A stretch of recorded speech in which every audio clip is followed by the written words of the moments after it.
Black holes universe की सबसे fascinating चीजों में से एक हैं। ये स्पेस टाइम में ऐसे रीजन्स होते हैं जहां ग्रेविटी बहुत ज्यादा स्ट्रांग होती है। इमेजिन करो एक ऐसी जगह जहां ग्रेविटी इतनी पावरफुल है कि लाइट भी एस्केप नहीं कर सकती। यही ब्लैक होल का एसेंस है। ब्लैक होल की बाउंड्री को इवेंट होराइजन कहते हैं। एक बार कोई चीज इवेंट होराइजन क्रॉस कर लेती है तो वो कभी वापस नहीं आ सकती। ब्लैक होल्स हमें इनविजिबल होते हैं क्योंकि वो लाइट रिफ्लेक्ट नहीं करते। हम उन्हें नियर बाई स्टार्स और गैस पर उनके इफेक्ट्स देखकर डिटेक्ट कर सकते हैं। ब्लैक होल्स इनक्रेडिबली डेंस होते हैं। वो बहुत ज्यादा मैस को एक टाइनी स्पेस में पैक करते हैं। यही एक्सट्रीम डेंसिटी ब्लैक होल्स को उनकी इनक्रेडिबल ग्रेविटेशनल पुल देती है। Black holes cosmic vacuum cleaners नहीं है। वो अपने आसपास की हर चीज को सक नहीं करते। ऑब्जेक्ट्स एक ब्लैक होल के ऑर्बिट सेफली कर सकते हैं अगर वो सेफ डिस्टेंस पर हों। जब आप बहुत ज्यादा क्लोज जाते हैं तभी ग्रेविटेशनल पुल इनएस्केपेबल हो जाती है। ब्लैक होल्स का कंसेप्ट एल्बर्ट आइंस्टाइन के थ्योरी ऑफ जनरल रिलेटिविटी से आता है। साइंटिस्ट को उनके एग्जिस्टेंस को एक्सेप्ट करने में कई साल लग गए। अब ब्लैक होल्स हमारे यूनिवर्स की अंडरस्टैंडिंग का एक इंटीग्रल पार्ट है। ब्लैक होल्स तब बनते हैं जब मैसिव स्टार्स मर जाते हैं। जब एक मैसिव स्टार का फ्यूल खत्म हो जाता है तो वो अपने वेट को सपोर्ट नहीं कर पाता। कोर कोलैप्स हो जाता है जिससे एक सुपरनोवा एक्सप्लोजन होता है।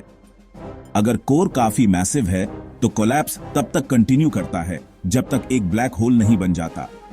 ये कोलैप्स कोर को एक इनक्रेडिबली स्मॉल और डेंस पॉइंट में स्क्वीज कर देता है जिसे सिंगुलैरिटी कहते हैं। सिर्फ मोस्ट मैसिव स्टार्स में ही इतनी ग्रेविटी होती है कि वो ब्लैक होल क्रिएट कर सकें। ब्लैक होल फॉर्मेशन एक कॉम्प्लेक्स प्रोसेस है।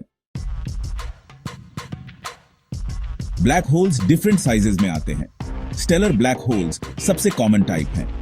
ये इंडिविजुअल स्टार्स के कोलैप्स से बनते हैं। सुपर मैसिव ब्लैक होल्स दूसरी तरफ जायंट्स होते हैं जो गैलेक्सीज के सेंटर्स में होते हैं। इन बिहीमथ्स का मास हमारे सन से बिलियंस ऑफ टाइम्स ज्यादा हो सकता है। साइंटिस्ट ये भी बिलीव करते हैं कि intermediate mass black holes exist करते हैं, हालांकि उन्हें ढूंढना चैलेंजिंग रहा है।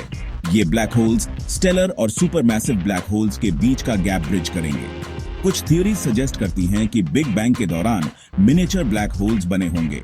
हाउएवर, ये प्राइमोर्डियल ब्लैक होल्स हाइपोथेटिकल ही रहते हैं। ब्लैक होल्स पूरे यूनिवर्स में स्कैटर्ड हैं। एस्ट्रोनॉमर्स ने हमारे मिल्की वे गैलेक्सी में ब्लैक होल्स के एविडेंस पाए हैं। इनफैक्ट हमारी गैलेक्सी के सेंटर में एक सुपर मैसिव ब्लैक होल है जिसे सैजिटेरियस A** कहते हैं। ब्लैक होल्स डायरेक्टली विजिबल नहीं होते, लेकिन नियर बाय मैटर पर उनका इन्फ्लुएंस उन्हें रिवील करता है। ये ऑब्जर्व करके कि स्टार्स और गैस एक ब्लैक होल के अराउंड कैसे मूव करते हैं, हम उनके प्रेजेंस का पता लगा सकते हैं और उनके मास का एस्टिमेट भी कर सकते हैं। ब्लैक होल्स गैलेक्सीज के एवोल्यूशन में इसेंशियल प्लेयर्स हैं। एक ब्लैक होल के इनसाइड क्या होता है, ये फिजिक्स के बिगेस्ट मिस्ट्रीज में से एक है। हमारी करंट अंडरस्टैंडिंग के हिसाब से एक बार आप इवेंट होराइजन क्रॉस कर लेते हैं तो कोई टर्निंग बैक नहीं है। आप इनएविटेबली सिंगुलैरिटी की तरफ पुल होंगे, the point of no return.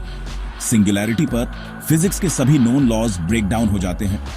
हमारे पास अभी तक कोई थ्योरी नहीं है जो डिस्क्राइब कर सके कि इन्फिनिट डेंसिटी के इस पॉइंट पर क्या होता है। एक ब्लैक होल के इनसाइड टाइम और स्पेस ऐसे डिस्टॉर्ट हो जाते हैं जिनकी हम इमेजिन भी नहीं कर सकते। ब्लैक होल्स को स्टडी करना हमारे नॉलेज की बाउंड्रीज को पुश करता है। ये हमें ग्रेविटी, स्पेस और टाइम के फंडामेंटल लॉज को समझने में हेल्प करता है। ब्लैक होल्स यूनिवर्स के कुछ मोस्ट एनर्जेटिक फिनोमेना जैसे क्वाजर्स और एक्टिव गैलेक्टिक न्यूक्लिई से भी लिंक्ड हैं। इन कॉस्मिक मॉन्स्टर्स को स्टडी करके हम अपने यूनिवर्स की डीपर अंडरस्टैंडिंग गेन करते हैं। ब्लैक होल्स, जिन्हें कभी सिर्फ थियोरेटिकल क्यूरियोसिटीज माना जाता था, अब ग्रैंड कॉस्मिक ड्रामा में की प्लेयर्स माने जाते हैं।